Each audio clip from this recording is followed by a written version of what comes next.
rules are pretty easy to follow, right? Especially the more obvious ones. Don't steal, don't cheat, don't punch people in the face for no reason. If you decide to break one of these, you've no one to blame but yourself. You knew what the deal was beforehand. With that said, movies don't like to follow such logic. Even when a deliberate and pretty rigid set of rules have been put in place, some films just throw caution out the window because, well, they're stupid. I'm Simon from What Culture. This is 10 movies you didn't realise stupidly broke their own rules. Number 10. Batman undermines his own point in The Dark Knight Rises. During The Dark Knight, Batman drives 1 point home constantly. Don't do what I do because you will get your ass kicked. And as we see at the start of the movie, that's exactly what happens until the Caped Crusader swoops in and tells these ordinary civilians to stop pretending they're him and to stop wearing hockey pads. Fast forward to the sequel, and Bruce Wayne hightails it to some exotic cafe with his new squeeze, who was a thief, I'll have you know, because all Gotham really needed was a symbol that they could use to start believing again. From there, they'd be inspired to do it all themselves. But you told them not to, Bats, and the person you left in charge, John Robin Blake, constantly got his head kicked in during the movie. Time to come home, Bruce. Your city needs you. Number 9. Laughter is more powerful than screams in Monsters, Inc. The big reveal at the end of Pixar's Monsters, Inc. is that a child's laughter is a far better source of energy than a child's fear. I mean, why any of this powers the TV in their world, I don't know. But them's the rules. Why then does neither Sully nor Mike get a hint of this until Boo's mega laugh as the movie comes to a close? She's been giggling since they first met her, and yet it's only when her laughter literally explodes machinery do they realise how powerful it is. If a guffaw like that can blow things up, how can a smaller snicker not even register a hint? Number 8. Indiana Jones ignores what he's told in Indiana Jones and the Last Crusade. To get the Holy Grail, Indy must revert to his classic treasure hunting ways, with the catch this time being that only the most penitent man shall be able to pass. So in short, that means he has to lie on the floor, avoid some traps which will crush him into human goo, and if he's worthy enough, his safety will be guaranteed. And sure, following such guidelines means Mr. Jones dodges a circular saw that only has evil intent, but then he has to do some somersault to miss a second one that comes out of the damn floor.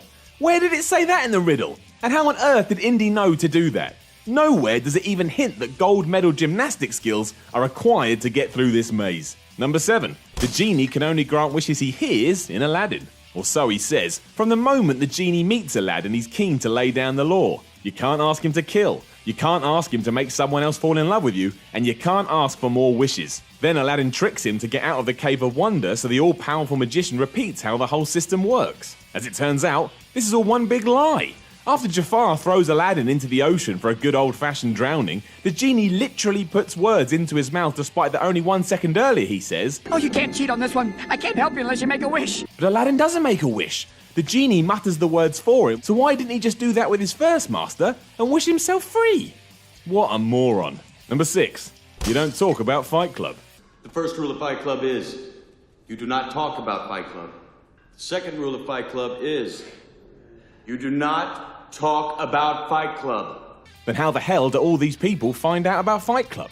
If Tyler Durden isn't talking about it, then who else knows to turn up? Number 5. Vanellope only glitches because King Candy tried to delete her in Wreck-It Ralph. It's the classic video game tale.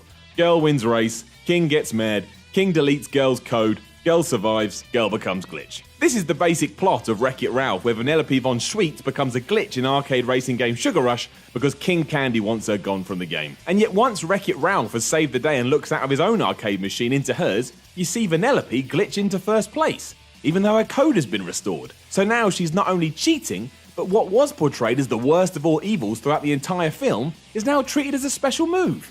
Right, okay, whatever you say, Disney.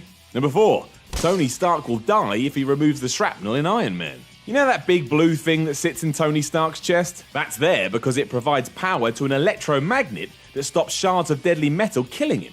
So 1, it's really important, and 2, it's what separates him from normal humans and allows him to become Iron Man. He even refuses to remove it during Iron Man 2 when a poisonous element in it was about to finish him off. So it's pretty damn crucial, apart from the fact it's not. When Iron Man 3 draws to a close, Tony just destroys all his suits and gets his heart fixed if he's just popping down to the local GP. And he doesn't die. Let's face it, this is not the worst thing you've caught me doing. Number 3. Don't meddle with the timeline in Back to the Future. Doc is terrified that people may meddle with time, despite the fact that he's the ultimate time meddler. That aside though, making even the slightest change in the past can have catastrophic results that could change the world as we know it in the future. Hell, it could even wipe out mankind. So whatever you do, don't meddle with the timeline. Unless you want to go back to the Wild West period, pretend to be a cowboy and boink some teacher. Then it's fine. Number 2. Portkeys can only be used once in Harry Potter and the Goblet of Fire. There's one simple rule with portkeys in Harry Potter. While they are the best way for any wizard to travel, the sticking point is they can only be used to transport things to one place once. It's like when you buy a one-way train ticket. One journey to one place. When we get to the tragic end of the Triwizard Tournament, however, Harry uses the Triwizard Cup to transport himself back to Hogwarts and away from Voldemort, despite the fact that the same portkey was rigged to take him into an awaiting trap. So that makes no sense. On top of that, when Harry gets back to school, he doesn't land where he was, but touches down in front of the crowd, which is like EasyJet dropping you off in Milan when you were supposed to go to Rome. Nonsense. Number 1. Don't cross the streams in the Ghostbusters. Crossing the streams is so bad, it would explode every molecule in your body at the speed of light. That's not some line I've made up for this video, that's the actual words used in the Ghostbusters movie. Try to imagine all life as you know it stopping instantaneously and every molecule in your body exploding at the speed of light. Total protonic reversal. In short, it's not good and should never be done. Ever.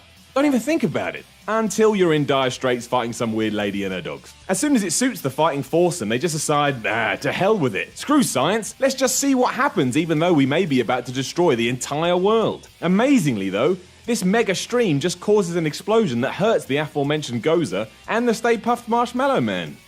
Handy that. Know of any other Forsaken movie rules? Let us know in the comments below and don't forget to like, share and subscribe. You can even tell me how I should just enjoy movies and not read into them so much on Twitter at SimonMiller316. I'm Simon from What Culture, and I'll chat to you again soon.